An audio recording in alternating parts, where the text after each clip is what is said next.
You're listening to Maximum Medicine Radio with host Doc Martin. Stay tuned in or call in. You won't want to miss what's happening next. How do you step into your maximum potential? How do you connect your spiritual drive with your physical path? Stick around as Doc Martin takes listeners on a journey through the seen and unseen, the accepted and the unbelievable. Get ready to meet the maximum you the world needs on Maximum Medicine Radio with Doc Martin now. Hi, everybody. Welcome. I'm Doc Martin. This is Maximum Medicine Radio. My guest tonight is Sarah Grace, who's an intuitive and a clairvoyant. And what I love about it when I get, you know that expression, just get out of your own way. When I get out of my thinking head and I'm just in the flow, then either on Facebook or Instagram or something, somebody shows up in my field. And then I look into that person and I find, wow, what gifts they have. Wouldn't that be great to have them on the show? Because, you know, I'm all about the maximum we can be as humans. And our intuitive side in medicine is often neglected. So I stumbled. Well, stumble isn't the right word. Somehow I think I get guided to land on these spots. And I met through the cyberspace, I met Sarah, and then I was so intrigued because she'll tell you, here is this intuitive clairvoyant, and she worked as a paramedic in California, so that's got to be busy. So how does a person like this have these gifts and use them in very human and probably situations we wouldn't think have any intuitive sense to them at all? But anyway, everybody, welcome to Sarah Grace. Hi, Sarah. Hello, thank you so much for having me. I'm so happy you're here because, well, I'm always envious of people who have these incredible intuitive gifts. And from everything I can see that I've read about you and talked briefly, you do. So what sorts of things do you have as talents? And how old were you when you knew them, or you thought maybe something was going on? Tell me a little bit about that background. My background is that my abilities came on at age 7. My strength is clairvoyance, so seeing, and then feeling, and then knowing, and both precognition and claircognition, and seeing dead people, mediumship. So I kind of have the whole gamut. But I Mhm. grew up in South Dakota in the middle of nowhere, pre-internet, and I was raised in a very volatile situation. And so I just woke up one day and I could see colors around people. And it progressed over a couple of weeks to feeling people's feelings and knowing their thoughts or what they were going to do, to eventually being able to see disease in people's bodies, and then on to seeing dead people. And like there's a lot of native culture there, so ancestral spirits. Now I'm just a kid. I have no idea what's going on. I'm thinking this is hopefully going to go away because it was very distracting and overwhelming. And when I finally said something to a member of my family, unfortunately, I was shamed and condemned. And they told me that if I talked about it, that I'd be sent away to a loony bin. And so that really kind of began my own personal odyssey of fear and shame around my abilities. Was there, when you think back, was there events? And where the background of this is, I have noticed that there are some people who write books, they have an incredibly traumatic event, and boom, out of that, the window opens to the unseen world. So That's when you were 7, did you have events that tossed you into a new way of seeing? realistically, the entirety from birth to age 16 was one long succession of violence, like very extreme violence. So there was not one unilateral experience for me as much as kind of many experiences. But I've also heard that a lot of times if somebody gets a knock to the noggin or a concussion, all of a sudden their psychic abilities open up, right? So I can't point to any one because I got many. I'm sorry about that.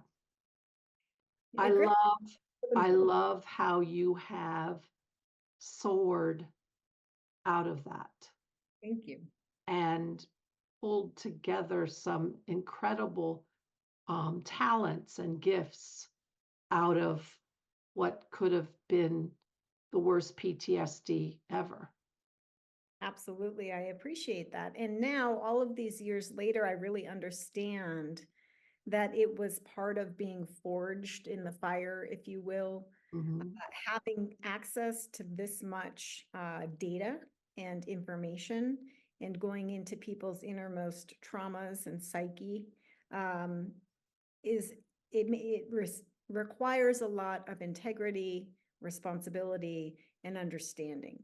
And so through going through a lot of personal trauma, addiction spirals, going through all of the things that I've personally gone through, and then repeatedly pulling myself up by my bootstraps, leaning into healing, changing behaviors, taking accountability, being open to learning and shifting, that has ultimately gotten me to where I am now, which is thriving with these abilities. So thank you for that. Mhm. You know, I also think about, they talk about the wounded healer. And when you have experienced it, seen it, felt it, it really does allow you a resonance with your client and an understanding that perhaps no other healer could bring to the table. 1,000%. People can feel when you've been there. You know, it's a genuine experience. It's a lived experience. I don't have to guess because I've been there. And then I like to share from personal firsthand experience of like, well, these are the things I tried, and here's some other stuff that's possible too. So it definitely bridges that gap. Mhm. Well, I want to be sure I tell the listeners, Sarah is an intuitive and a clairvoyant, and she will, um, if you call in, she will give you her hits on what she sees or feels. If you want to call, we are a live call-in show, and that's 1-800-930-2819. Or if you're watching on Facebook, if you put it in the comments, and then Emily, as our producer, will see those comments on Facebook and bring those to our attention as well. So join us, because this is you have a unique opportunity to have someone really see you in the most healing and loving of ways. So I invite you to call. Mm. But so, Sarah, the thing that also strikes me is you have a real core deep, soul deep understanding of PTSD. Mhm. Do you work with PTSD clients? Tell us about that. Oh, all the time. Yeah. So my experience was that I went through and I was in denial of my gifts for a long time until I became a paramedic. And then I started using my gifts on 911 calls, which I'm sure we'll talk more about. Fast Mhm. forward all these years, and I've studied in all these different modalities, and I specialize in medical intuition and psychic surgery now. And with that, I have done 15 to 20, going on almost 20 years now of my own inner trauma work, shadow work, and integration. So being that I've done my own fair share of work, I think I'm attracting that, plus being a paramedic and being able to go into those really intense spaces.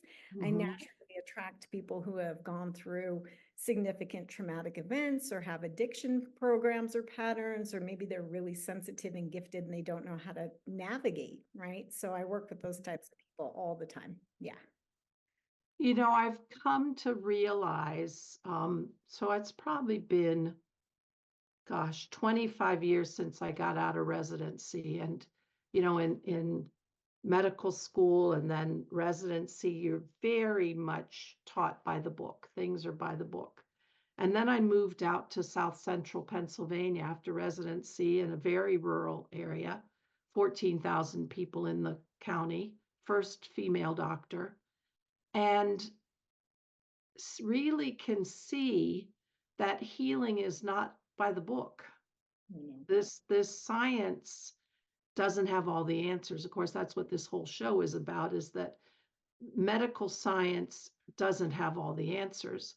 but I have really started to understand that there are, and you can talk a little more about this, there are people who have these intuitive gifts and these sensory abilities. And sometimes the world is overwhelming. Most of, You oh go my God. ahead. Oh, yeah, absolutely. Most of the time. It is so much having all of this sensory bombardment. And so here I thought I was this lone weirdo all those years, and now I understand upwards of 15 to 20% of the world's population is sensitive, and that's almost 1.6 billion of us. And there's a spectrum, really, and being sensitive, a high sense perception, or an ultra sensitive, or an empath, all kind of synonymous with really delicate and finely attuned nervous systems. And that nervous system is just trying to navigate so much sensory input. And then it, goes with the hormones and throws everything off, and it just Mhm. will cascade. And it can be a lot to live like this. For so many years, I felt victimized by it. I felt, punished, and I didn't want anything to do with it. I just wanted it to stop and to go away. But once I began to really, it started with taking responsibility. I had tried and tried and tried for it to go away through all of these different modalities, or, drinking, or, drugs, or whatever I was up to, just trying to have a sense of like semblance of safety and understanding. And when I finally decided, hey, you know what? That sucks. That's not working. Um, this is how it is for me. It sucks. A lot of times I wouldn't wish this on anyone because it's so much all the time. But then I was like, what am I going to do about it? Well, I'll get educated, and I'll start understanding what each of the abilities are and how they navigate in the system, and how I can work with them, and then what I need to do to ground, to hydrate, to all the things. And so it is absolutely overwhelming oftentimes. And I'm a living example that you can be a very ultra sensitive and still thrive. It's really just learning how to kind of drive your apparatus, so to speak. When I got in there, I had no idea. There's all these levers, there's all these buttons. There's nobody to teach me how to use all of this stuff. And so I've been spending all these years kind of out here forging my way through the forest, and finally learned, like, okay, this is how it is for you, and this is what you do with it. And so, yeah, just because you're sensitive, if you're out there listening, you're not destined to a life of feeling crappy or overwhelmed. You can actually feel really empowered with this. One of the most important things I learned when I studied shamanism, gosh, easily 15 or more years ago, was understanding the energy body and then understanding boundaries. Man, did I see how many interactions in the day where you, even without your complete conscious awareness, are merging with someone else's energy fields, not always in a good way. And how to, I see that a lot. I'll just share this understanding in people who are very helper oriented, very caretaker oriented. But oftentimes when I look at it, I see this murky mess where it's not clean boundaries between one person and the other. And next thing I know, there's going to be a problem.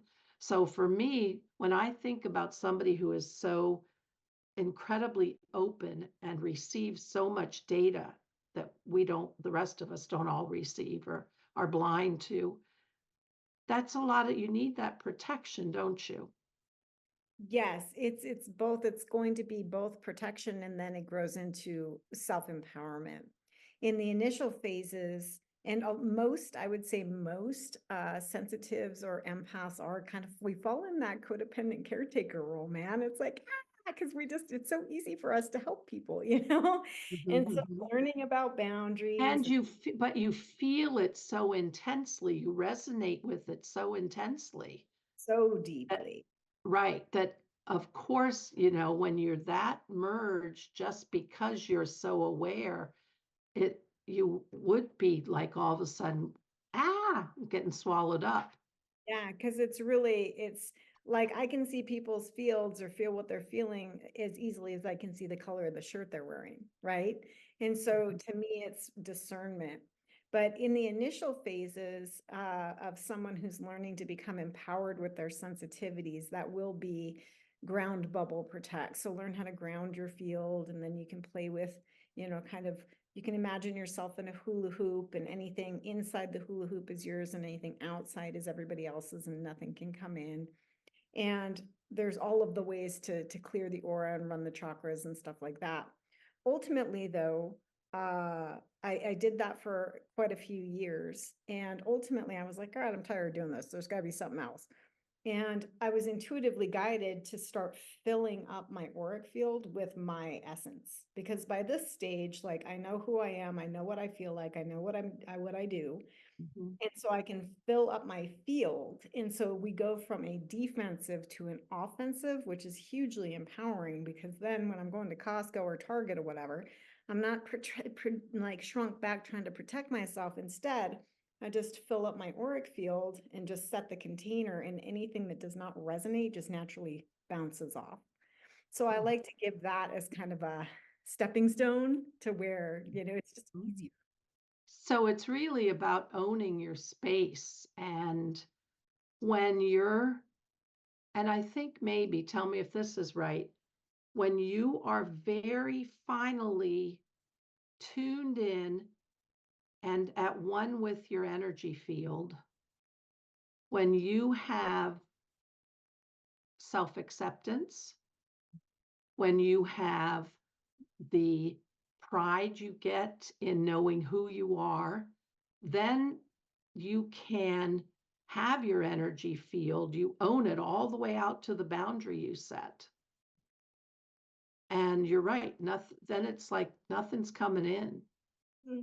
And it's so much less work, which is amazing. It just takes time to, uh, like you said, it's acceptance, because there's a coming to terms with process that most of us sensitives have, whether it's um, religious or family, like upbringing and belief structures, or fear, or not just wanting to fit in, or not wanting to be judged as weird or whatever.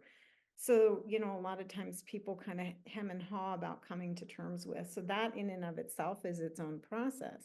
And when we finally say, okay, this is how I am, what do I do?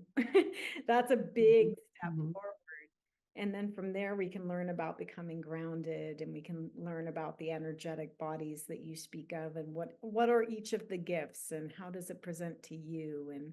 And the more that we play with those types of things, the more it becomes second nature, right? And the easier it gets. But it's like learning a new language. So for anybody who's just starting out and, just now coming to terms with, just know, like, go easy, and just think of it like you're learning literally a new language. And it just takes practice, like time and repetition.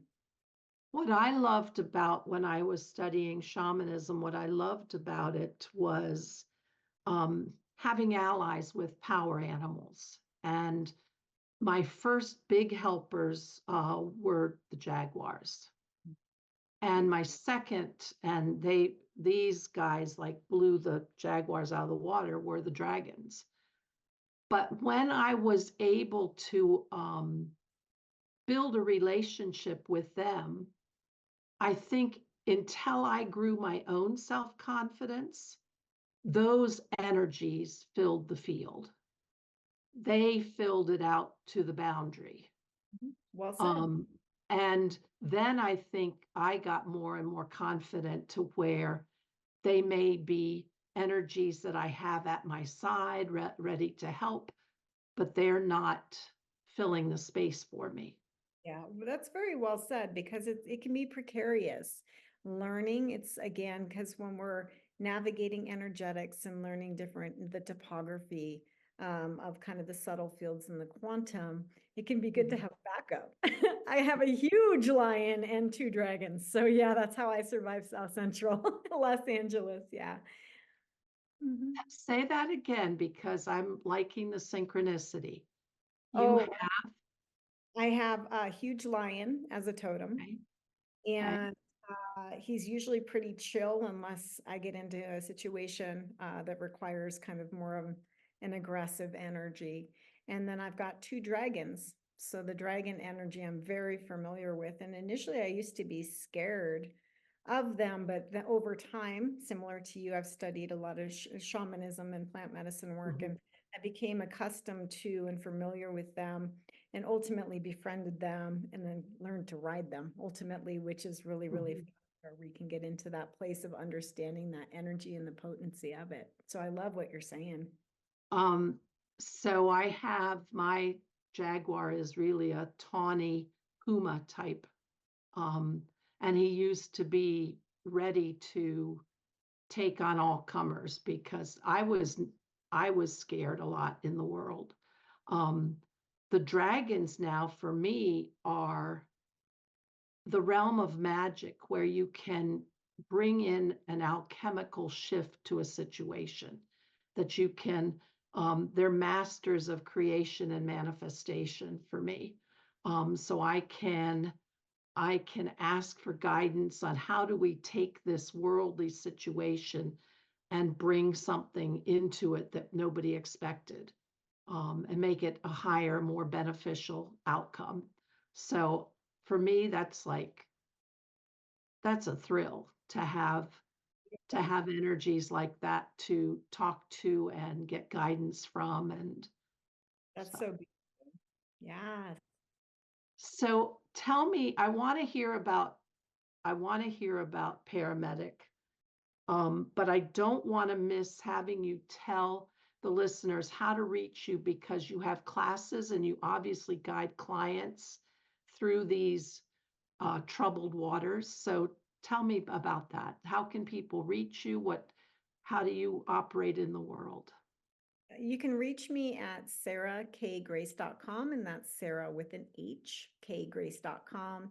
I work with clients both in one-on-one session and it worldwide now via Zoom, doing medical intuition and psychic surgery.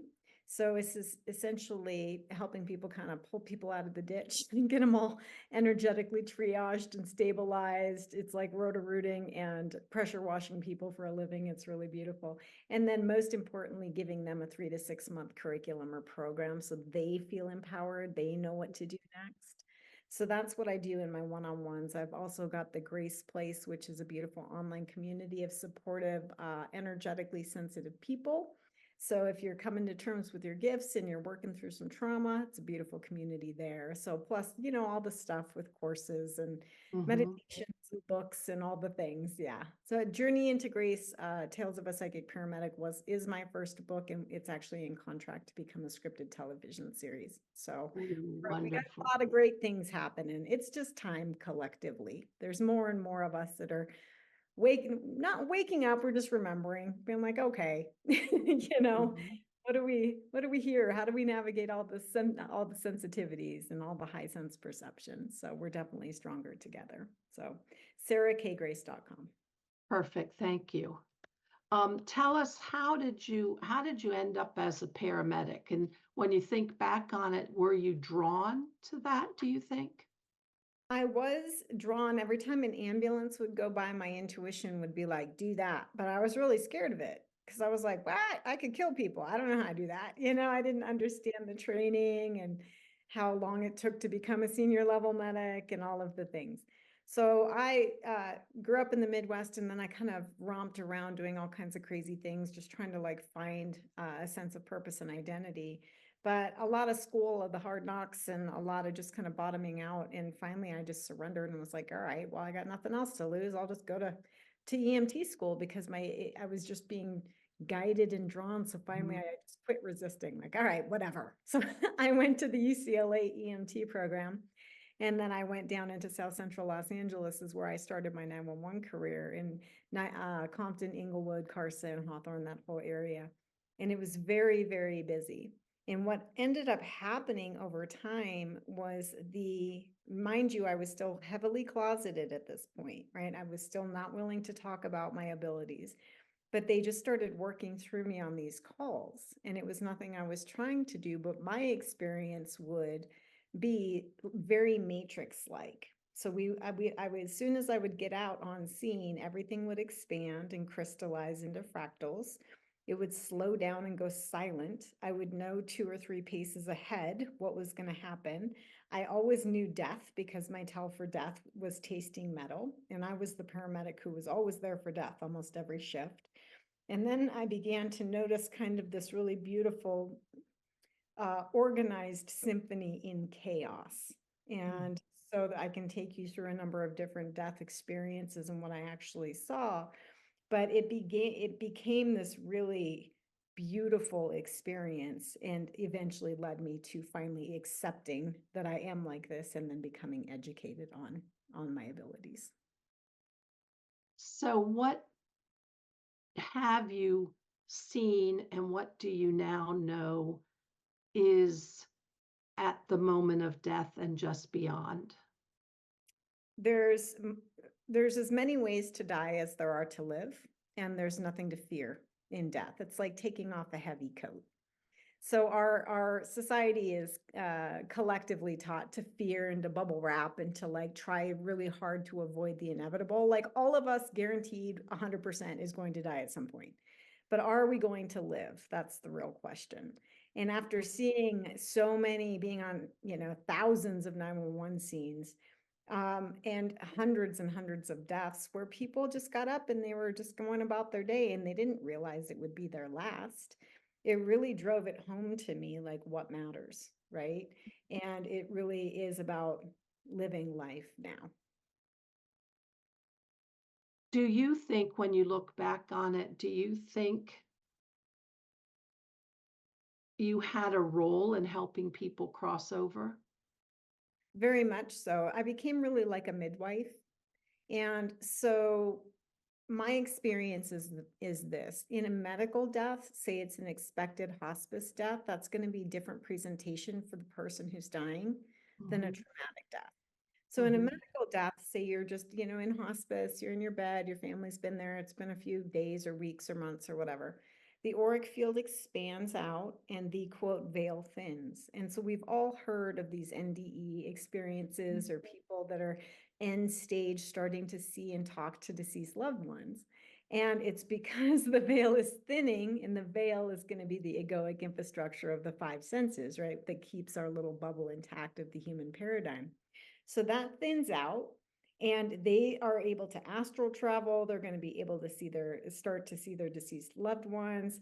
And at that stage, in the moments of death, then we know the heart stops and agonal respirations. And what I would always see would be the chakras would start to release from the base of the spine, and they would unfurl like ribbons going mhm. up through the crown. And it was really fascinating to watch because sometimes it would happen very quickly and sometimes it was more slow, but every time was orchestrated in the exact same fashion. And so I knew that there was something bigger energetically or intelligence wise that was kind of driving this apparatus, so to speak, because in each death experience, the energetics and the algorithm of what I would be witnessing was very similar.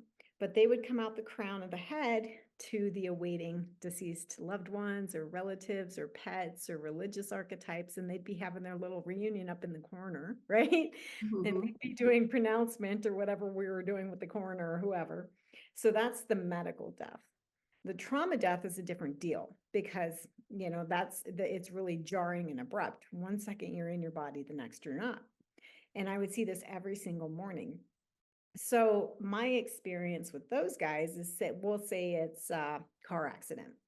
And so we come on scene and the person's dead in the car, but I can see the soul, which looks like their body except translucent, so I can see through them. And they're standing next to the body, next to the car, and they're like looking around like, the heck's going on here? Totally befuddled, right? Because again, 1 second they're in Starbucks drive-through, the next they pull out and they get T-bone and that's it. And they don't know how to make sense of that. So telepathically, I was able to see, and that they could see that I could see them. And ultimately, I developed kind of a protocol where I'd just be like, all right, you're in a car accident, you're dead. We're going to pull your body out of the car. We're going to start CPR and take you to the hospital.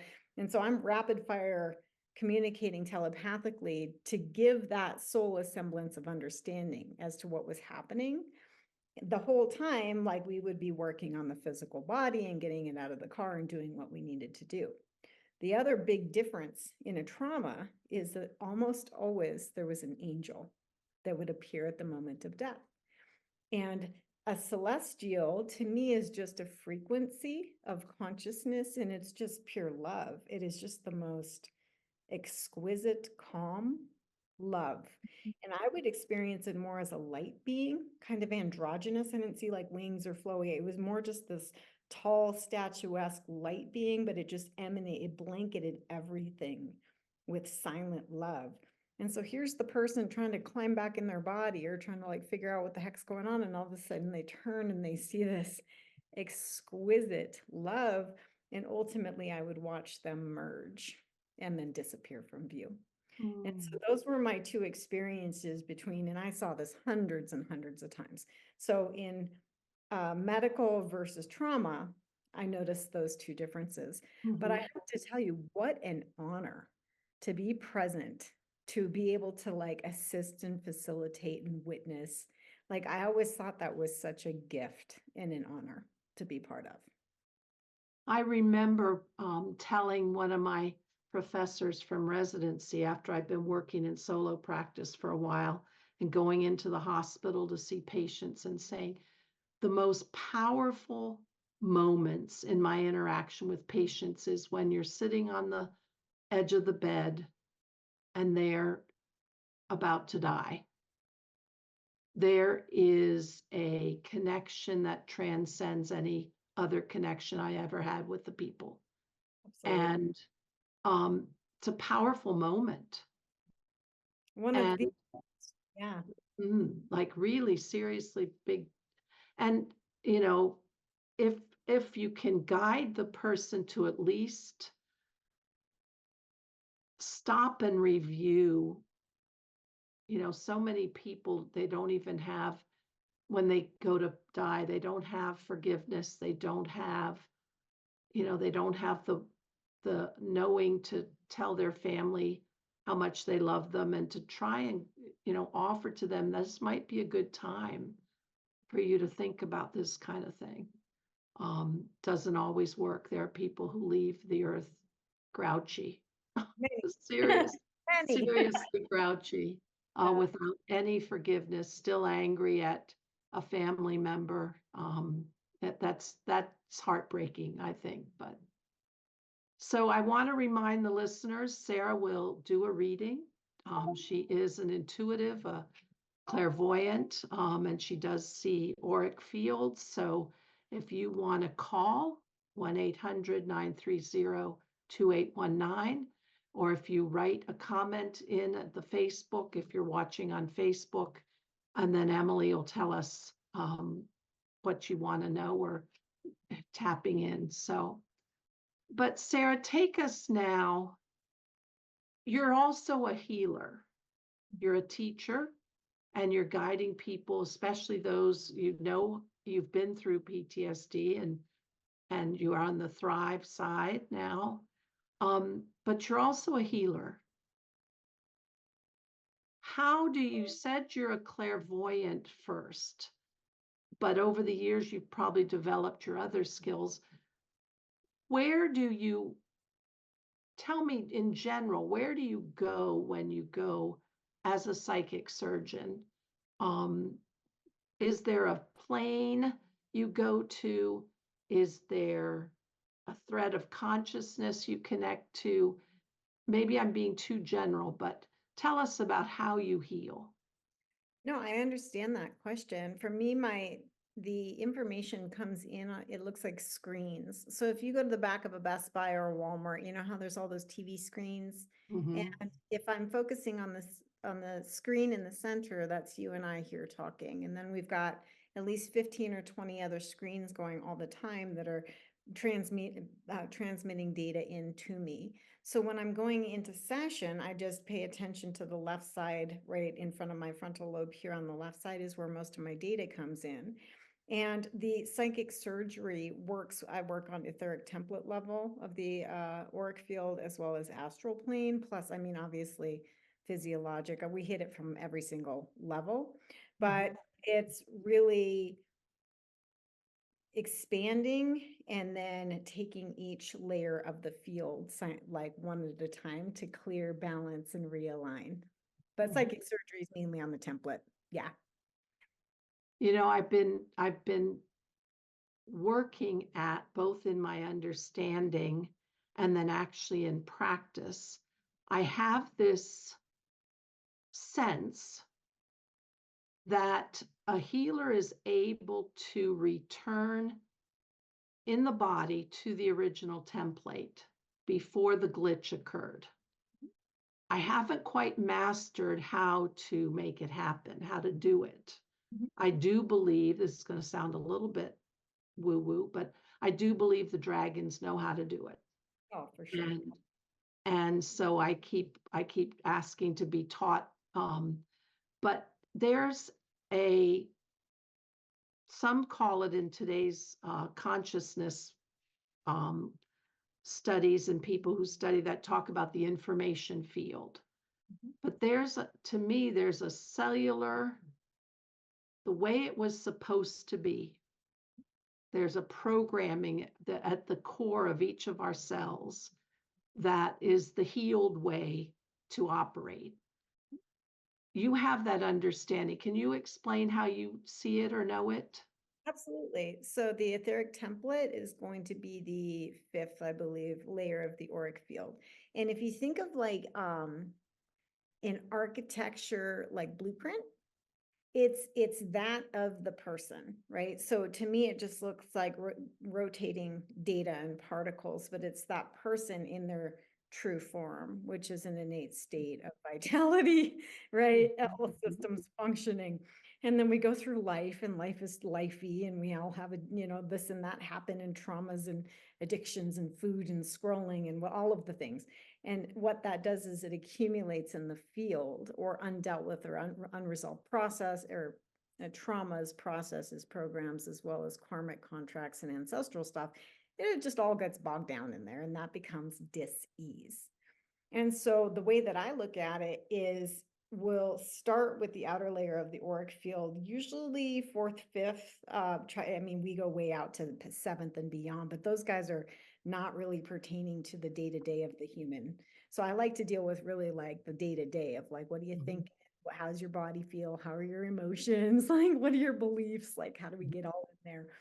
But we'll start on the outer layer of the field, and I start to assess and scan because I can see it, right? I can see if there's any holes, tears, or perforations in that outer layer of the field.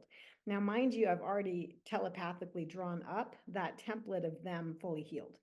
So I'm holding in my mind's eye right next to them as they're presenting both. You see that?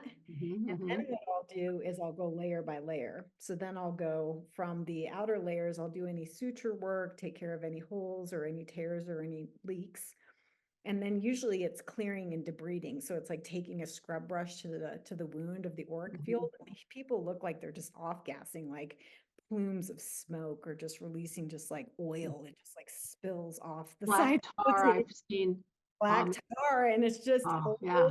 stagnant energy. There's nothing to even fear in it, but it's just like, all right, next, because we have to take it in stages to be maximally effective. So starting with the outer, then we'll do the debriding. So that gets me down more into the thought patterns and the emotional, right? Which is going to be however they're operating. And then we'll get into what they're up to. Like, what pills are you taking? What are you consuming? What are you actually doing? With zero judgment, because hey, like we're all up to something. We're doing the best we can. But how's it working for you? And then are you ready really to make a shift? And most people don't come to me until they are, right? Because I'm not the hand-holding healer type. I'm still very much the paramedic who's like going to pull you out of the ditch, be like, all right, let's go. But continuing to hold that the fully vital self, the whole healed self, next to the current day presentation. and go from each layer all the way down into the molecular structure of the cells, right? And this is where the psychic surgery gets really intricate. So say we have a rape victim and that person now has cysts or fibroids or, bleeds, whatever's presenting. So we'll go through each organ system and we're balancing all of the energy of each organ system, and then we'll get into the most affected area. And usually it's just like tuning focus in is what it looks like to me, but ultimately it's taking a high pitched vibration into a dense ball of stuck energy. And that will start to open up, and the person will have a catharsis or a scream, or they'll throw up, or they'll do whatever they need to do to move that out before doing the quote repair work. So it does look like a Western surgery, but clearly I'm not physically operating on anyone. I'm working on the energetic. But because everything is energy, the underlying etiology of all matter is energy. If we know how to manipulate energy, we can be extraordinarily potent at like shifting. And so I advocate you play with that in terms of holding that vibration of total wellness and then playing with bringing those into more into balance. Does that make sense? And start with the outer layers and go all the way down into the cells. At least that's how I do it. So you've developed, though, a disciplined stage by stage approach. Yeah. It's just been over years and years of practice, and it's really my higher guidance. I didn't set out to become a psychic surgeon. I didn't even know what it was. But like after 15 years of 911, and then I did law enforcement chaplaincy during COVID. And once I got into energy healing and holistic healing, I naturally gravitated towards medical intuition. And then when I was guided to start putting my hands on people, like I got attuned to Reiki and all these different, little certifications. But all of a sudden it was like, boom, I had a team of surgeons like front and center. And so That was my next question. What beings are working with you? Angels, light beings, and the surgeons. I've got these 3 surgeons. They're hugely omnipresent. They never talk. I've never in all of these years heard them say anything because and they stand in a really interesting shape. There's 1 in front and 2 that stand just behind. And they, from time to time throughout all of my years of meditation and shamanism, sometimes you come across beings that are so powerful. It's just like, oh my gosh, like what an honor. Woo, hello, and that's how I feel with them. I'm just like, happy to be here. Tell me what to do. And so they essentially come through and they'll come through my hands. And my hands will turn into lasers or suction or whatever it is that needs to be done. But they are guiding the entire thing.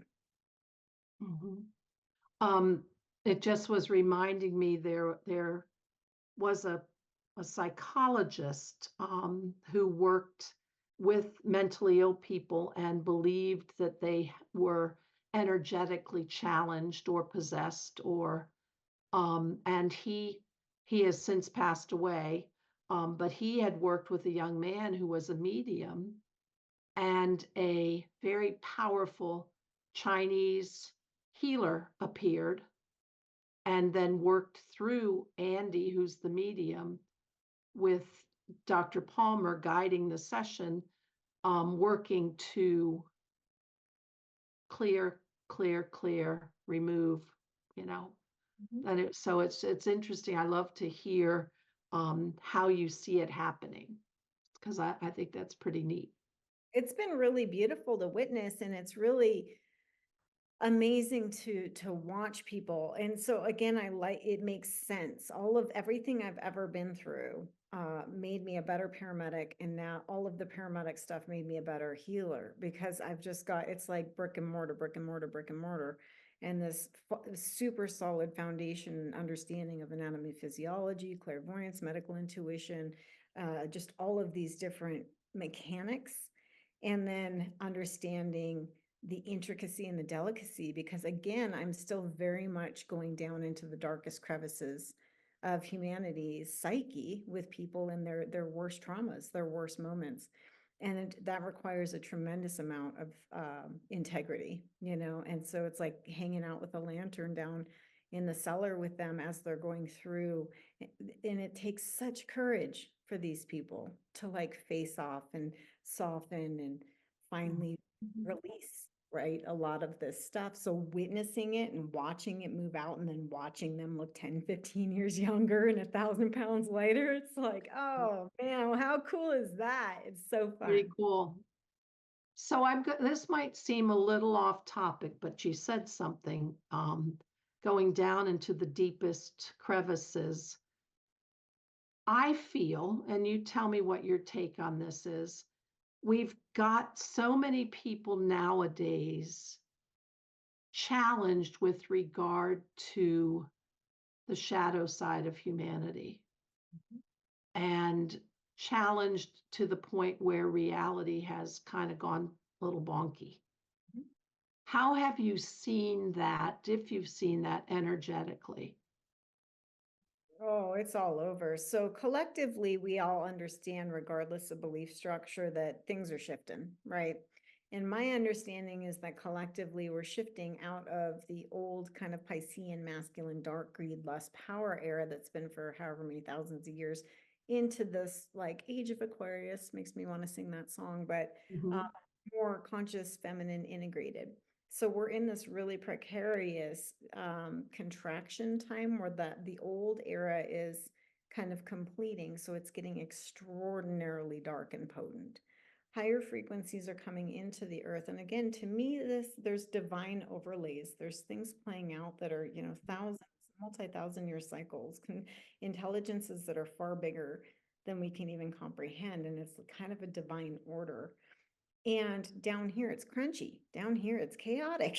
Down here, people are hitting the wall at 100 all around us, And what I'm seeing is it's kind of, decide time. Do you want to continue or do you want to opt out? And I'm seeing a whole lot of people that are opting out. And I can totally understand opting out through suicide, opting out through overdose, opting out through addictions, spiraling out. So in my patients, what I'm seeing a lot of is all of a sudden, out of the blue, they're developing weird autoimmune, life-threatening cancers, life-threatening diseases. And I do understand sometimes I tell my friends in my spiritual community, many of whom are very much connected to celestial. I'm freaking in the swamp. I do my work in the swamp. And I see people getting illnesses that, they're not ready to handle. This is a rough time, this shift from the old stuff that's anchored in pretty deep and is fighting, doesn't want to let go, and the new stuff. And I can understand if people say, I don't want to stay. It's hard. It's hard work. It's highly uncomfortable, and uncertainty is not something that's hugely palatable to a lot of people. And I totally get it. You know what I'm saying? And again, as somebody who's seen as much death as me, it's like, all right, I get it. So it's like shed the body, take off the heavy coat, hit the reboot button, and like take a rest and chill, Yeah, take a yeah. break. It's like, dude, I get it. Okay, I'm ready. I'll come back another time. This one, not for me. Right. So, This isn't that much. Yeah. oh yeah, But it's. it's I definitely see it though. When COVID first hit, when I saw the number of young, healthy people get taken out, well, that was traumatizing as a physician. That was extremely traumatizing to not have no resources, all this fear, all this unknown, and nothing in my armamentarium to help. And, to see a guy who you know, hiked all the time, 49 years old, all of a sudden, boom, dead. I'm like, so it can be a rough path. But you know what I've sensed, and we talk about this in my spiritual community, and you tell me if you've sensed it. With all the influx of higher energies, there is, through all this spastic, chaotic, volatile reality rupture stuff, there's a current, a ribbon of new stuff that is underpinning. There's just a thread of this ease and flow and grace. Have you sensed that? I have. I Mhm. have. And honestly, I've been doing shadow work personally for 20, 25 years. And so I'm actually thriving in this time. And I'm integrated in a lot of ways to be able to acclimate to the depths. And so I'm very well anchored. So I'm really starting to come into full bloom in this time. So it doesn't have to be hugely chaotic and destabilizing, Mhm. especially for those of us that have kind of been in this world for a while and, working on our stuff. And what I'm finding is there is this ease and there is kind of this, okay, I knew I was here. Like my dharma is to bridge the mainstream with the energetic and holistic, like you. So thank you so much for filling your dharma as well in this way and making this stuff make sense. And so here we are having these types of amazing conversations. And, it's like the lanterns, they just continue to flicker on as we, continue to have these types of conversations and put out consciousness in this frequency into the world. You just said something that brought up an image. A couple years ago, I wrote a children's book, The Marigold Lantern. Mm. And I had this image, it was clear as anything, of the garden and the marigolds lighting up a path into nature with the elementals and the fairies all around. Anyway, it was like, whoa. So when So, you just said that, I had this feeling like we do have runway lights underneath all of the, don't let yourself be fooled by all the chaos and really, really look down because there are runway lights mhm. like the marigolds in the garden. And the way is going to more and more higher energies are coming in. I do believe there's an intelligence that is working it. And we are going to shift. And anyway, so when I can remind myself to get out of my triggers and look for the beauty. So And we have, may go be ahead, sorry. active, sorry, just it might be active participation, but like what can we each do today? And Mhm. so that's why, again, I just really advocate people live right now, today, burn the nice candles, eat the food, go on the trip, like, sleep in the nice sheets, do it now and Mhm. treat yourself to that experience because it doesn't all have to be harsh. Yeah. So we only have about 2 or 3 minutes left. Um, First, thank you for being here. It was so wonderful to hang out and talk. Do you have any, other than live, just be present and live your life? Do you have anything else that you would tell people? Absolutely. Remember your power always. You are your own greatest teacher and guru. And the more you bring your awareness back into self, the more you accept yourself, learn to ground, learn how to clear your energy field, learn about your gifts and sensitivities, and lean in to your abilities, the consciousness in the universe will unfold the path for you. So trust yourself above all and bring it back to self. Lean in and always remember your power. I love that. And I'm going to add my corollary from a little bit more, perhaps shamanic approach. We get all this spiritual insight, and a lot of times we have all this energy coming into our upper chakras, but we don't have the confidence to fully bring it down into our bodies and manifest into living, into projects, into our creativity.